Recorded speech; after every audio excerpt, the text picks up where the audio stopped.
Hello, my name is Richard Spilman, and I'm the Education Coordinator at the Delta Cultural Center.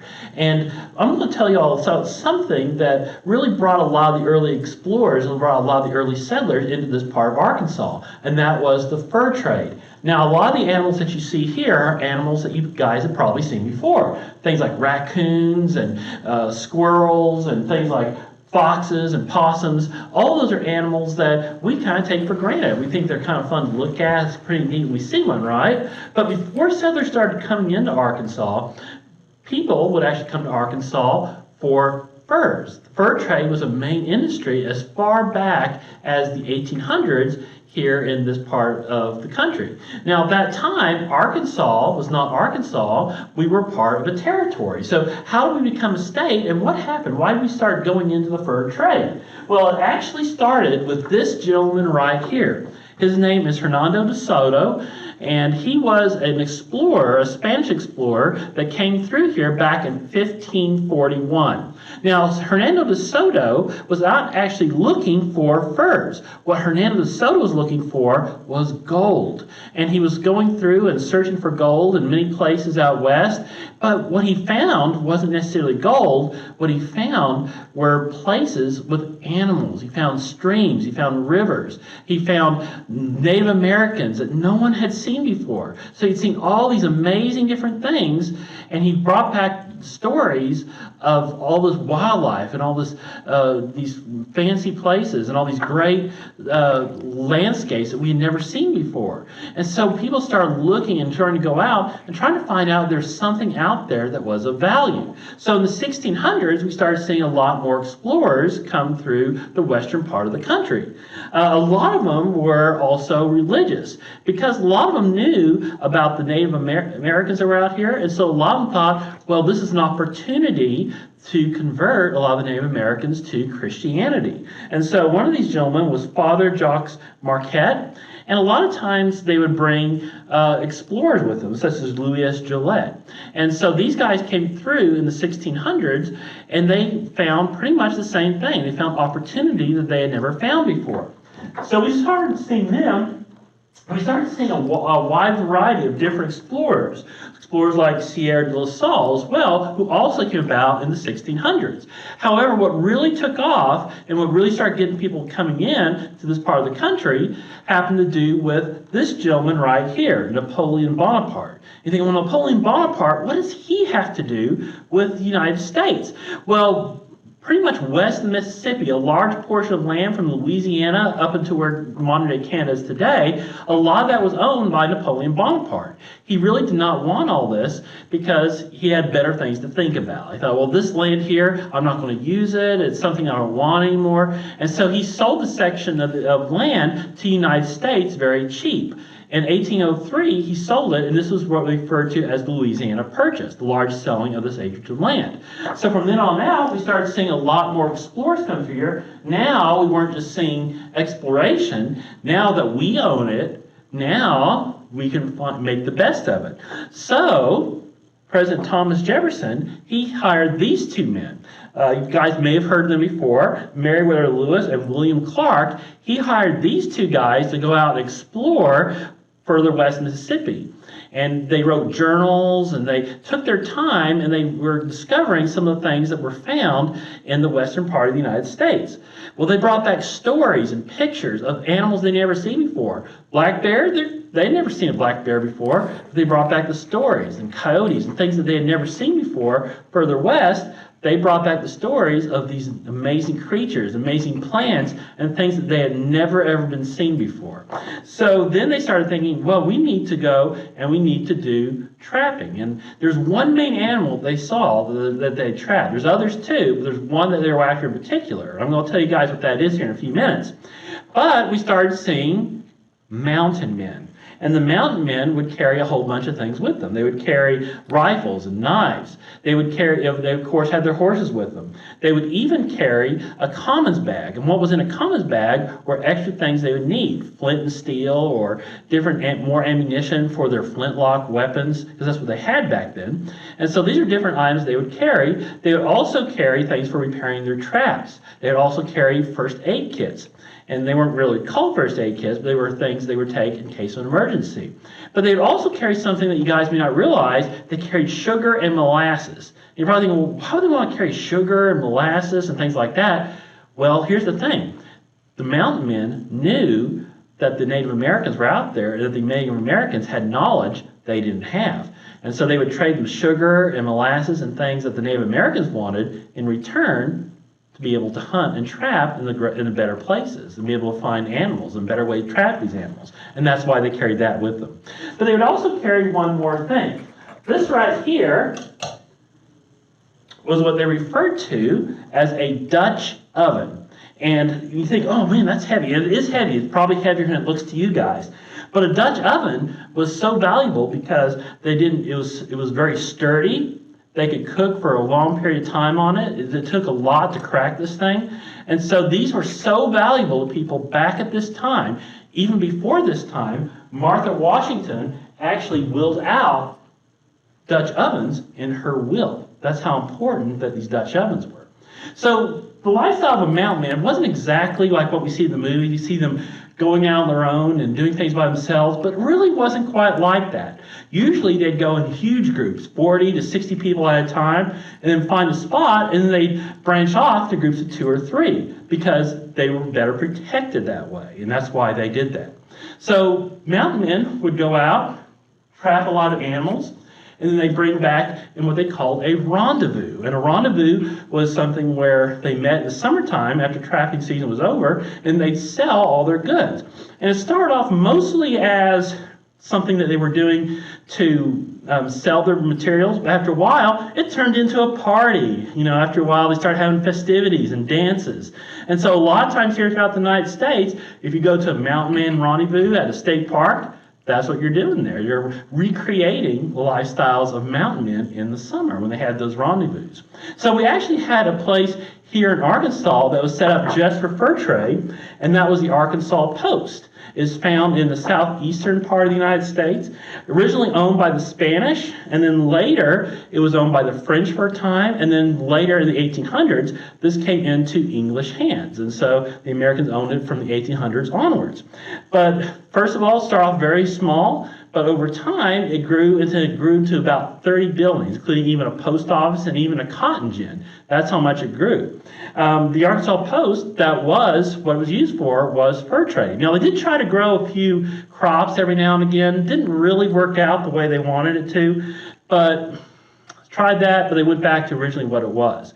The last known use of the Arkansas Post was back in the 1860s, where it was used as a Confederate fort for a short period of time as well. But before that, it was a community. It was a community during the fur trade time.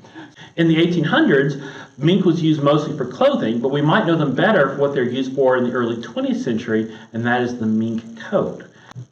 Okay, and you guys have probably seen this guy before. This here is the raccoon, and we see them everywhere now. We see them in cities. They have adapted themselves to cities today.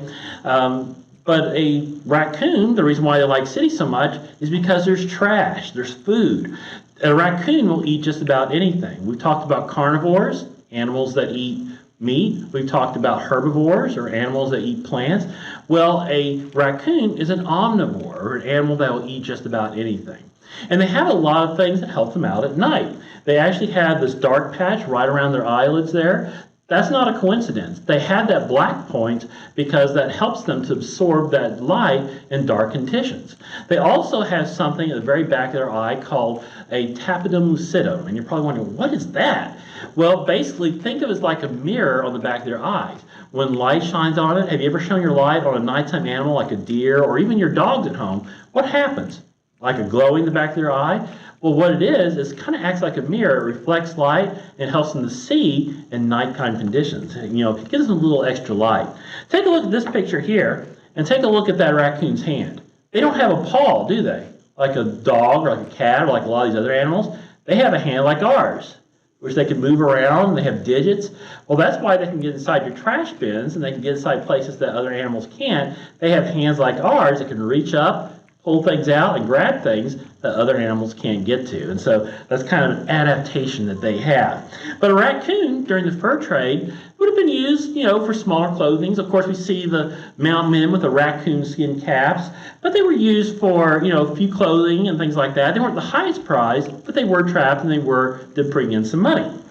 So that's one of them. And this guy right here, I don't have a picture of him. I should have brought one. But this guy right here is the river otter. Yes, and we do see them a lot by waterways. I'm going to show you another animal here that lives by water. It's a little bit different. But they have a very long, thin body. They had that on purpose because they want that long, powerful body to be able to swim well. They have a lot of things that helps them out by water. Right in front of their mouth here, they've got these whiskers here, and those whiskers help them be able to feel around when they're in water that you can't see in, or beneath the bottom of the floorways, or after crustaceans, their favorite food. And that's why they have those. It helps them to feel around and see if it's something they want to eat or not. A river otter actually has something else. Right here on the fur, they actually have 2 layers of fur. They're very smooth, they're very slick.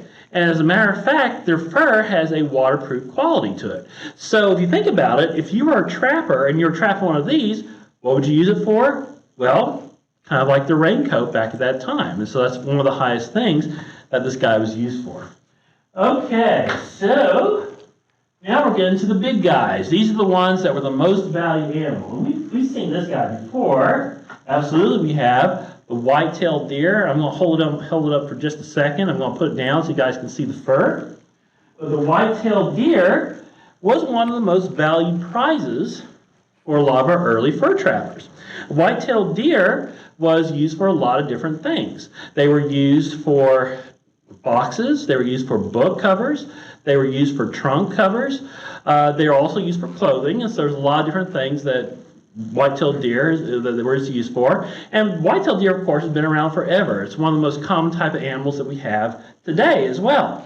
But white-tailed deer was so important that instead of using money, sometimes this was your money, was the white-tailed deer. And so we have the term buck that's used for $1 today. Well, where do you all think that came from? It came from the buck of a white-tailed deer. So white-tailed deer, they are herbivores, which means they eat only plants, mostly grass and berries and some twigs, things like that. White-tailed deer also has another adaptation. Like I said, these are a prey species, or an animal that other animals like to eat. Take a look here and look where that eye is. You all see that? That eye is right at the side of their heads. They have that there for a reason, because they want to be able to see all the way around and be able to check and see if there's predators after them, and that's why they have that. Valuable back then, and it's hard to believe, but in the early part of the 1900s, there's only about 200 of these guys left here in Arkansas. It's hard to believe that a lot of these animals that we see here today that are on this table almost did go extinct from overhunting. And that's why we have regulations today. Okay, so we're getting to the 2 big ones. The 2 biggest ones were trapped, and I'm going to wait for this guy last. And I'll tell you why here in a second. But this guy here, this is the biggest fur on the table, and this is the biggest mammal that we have here in Arkansas. This is the biggest mammal that we have here in Arkansas, and this here, yes, it is the black bear, okay? And black bears, we often say, oh yeah, all black bears are black. Well, that's not the case. Some are white, some are more of a reddish type color, some are more of a brownish type color. So they don't always have this black coloring like what you're seeing right here. Black bears are different from other bears because some bears are larger. Also, black bears can climb trees. They have those curved claws that helps them to climb and get places that other animals can't get to. Black bears have a lot of qualities that people don't realize. They're very strong. They can get anywhere from about 400 all the way up to 800 pounds at a time. And also, black bears are able to climb trees. A lot of people don't realize that. They're also able to swim well. They're also able to run very fast. They can run up to 30 miles an hour. One of the fastest land mammals that we have here. So black bears have a lot of different things that makes them very strong and very, very fast predators. They're also different from other bears because if they had the choice between killing one of their prey or eating something dead, they'd rather eat the dead stuff, especially when it comes fall and they're about ready to hibernate. They don't want to use a whole lot of energy, and so they're after more plants, and they're after more dead things. They want to save as much energy as they can before they get into hibernation so they can get out as little as possible during the wintertime. So black bears, what would these guys have been used for back in the fur trade? It might surprise you. Was it the fur? Well, to a certain extent. These fur could bring about $1 to $2 per pelt, and that's pretty good money in our time. That would be about $50 per pelt. But that wasn't the main thing. Well, was it maybe something else? Was it the claws? Well, they used the claws, yes, absolutely.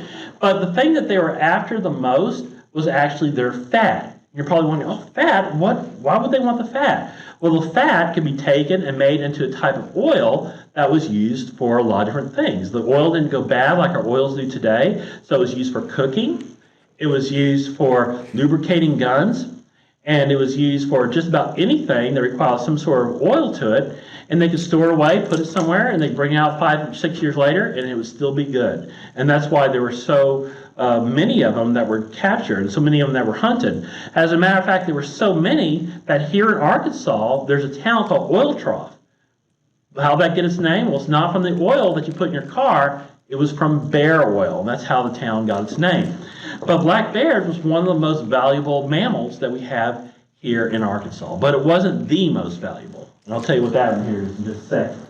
Okay, so that's the black bear one. Okay, so this next one is something that we don't have today, but it is something that was found in Arkansas back in the 1800s, and that is the American buffalo. And as a matter of fact, buffaloes are so common, the Buffalo River that's found in northwest Arkansas, how that gets its name? It got its name from the buffalo. We used to have buffalo here. When the Native Americans would capture them and hunt them, they would use every portion of their body. They would actually use the skin, which was used for their teepees or their moccasins. They'd use the meat. They'd even use that front part, like right here, that would be used and turned into something called peckamen, which is something like a food that was eaten during the wintertime. When the European settlers went and hunted for them, what part they used? This very back part, and that's it. Because that back part was good for use for belts, clothing, rags, and other things they would need. But that's the only part that we would use, would be this portion. So many of them were killed off, but there are certain places they don't exist anymore, and Arkansas is one of them. Okay, but all of these, as important as all of these are, that's not the most important one that was hunted. The most important one was this guy right here. This is the American beaver. And he is the one that most of them were after. More than any other animal, this is the one they would want the most. And why? Because they were used to make this, the bear skin cap. Because they would take this, they'd take all that fur, take that off, and then they would actually use that skin to make the hats. They're going extinct in Europe because they're being overhunted. So what did we do here? We took a lot of the beavers and we overhunted them here. Back in the late 1800s, the American beaver, which is so common today, almost went extinct because they were hunted so much, or trapped so much is the correct word. Now, beavers have a lot of things that help them out by water. They actually have two sets of fur. They have this under fur, which is right here. They also have this outer fur, which keeps out the dust and dirt. These guys can hold their breath for up to 15 minutes at a time. This is kind of uncommon, but they do have that. But also they have this. This right here is their tail. And they also have feet that are webbed like that of a duck. That helps them to be able to swim. Now, a lot of people think that this tail and that his feet are made out of the same things as our fingernails. Keratin. Well, that's actually not true. It's actually made out of fat. And so that's what makes it a little bit different. It's not the same type of thing. They, too, like the river otter, also have whiskers that helps them be able to swim and be able to find their way underwater. Now, with the American beaver, beavers can also do something that a lot of these water animals don't do. They actually build dams. And so this is what a beaver skull looks like. And if you look at it, like I mentioned before, what does a rodent have? A rodent has got these sharp, long teeth that continue to grow. Well, he has that, and if you look right here on the side, His teeth, unlike a lot of these carnivores, he actually has flat teeth. That is used for grinding. That's because he's a plant eater or a herbivore. Okay. And so this is what the beaver skull looks like. And if you look at the teeth are orange. These teeth continue to grow. And so when they're chewing down, they're keeping those teeth sharp. And I mentioned before, I showed some skulls of a carnivore where they have those very sharp pointed teeth. Take a look at the beaver skull. Their teeth are more straight, and they're mostly for grinding. So they're a little bit different. So when they are eating the wood, they're actually eating not that outer layer, not that bottom layer, but they're actually eating that middle layer of wood, and that's what they're doing. But they're also doing one more thing too, is that they are building their dams with it, and they're also building their homes, lodges. Beavers can actually build a lodge, and then once they are down in their lodge, they can swim, go underneath the water, go up inside the lodge, and the lodge is waterproof. They have it in such a way, it was like our homes. They have a home that is free from wind, rain, and all the outside problems that are outside. So beaver are actually pretty interesting animals. And if you ever see a stick and it looks like it's been chewed down a little bit, there's probably beavers in the area. So we've seen a lot of very interesting animals today, and some of us have settled in. We probably see a lot of these animals in our everyday lives. But just remember this, that when you see an animal and when you see some of these wild animals, before people even started settling here and before they started making Arkansas our home, the early fur traders came here first, looking for all these important animals for the early fur trade.